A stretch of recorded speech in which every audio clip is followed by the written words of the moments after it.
ευτυχισμένη.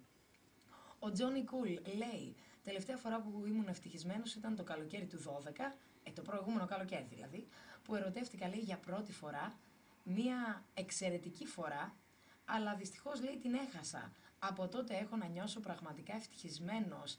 Ενώ ο Δημήτρης λέει, πριν 3 μέρες, όταν ο ανιψιός μου ήταν εδώ, στη Θεσσαλονίκη. Αυτά είναι. Η Χρύσα γράφει, θα μπορούσα να πω πως την τελευταία φορά που ήμουνα πιο ευτυχισμένη από ποτέ ήταν στην αγκαλιά του. Το ωραίο θα ήταν να σταματούσε ο χρόνος εκεί και να ήμουν πάντα ευτυχισμένη. Ενώ η Αθηνούλα γράφει, έχουν περάσει 5 χρόνια πριν ένα μεγάλο πρόβλημα υγείας μου αλλάξει τη ζωή.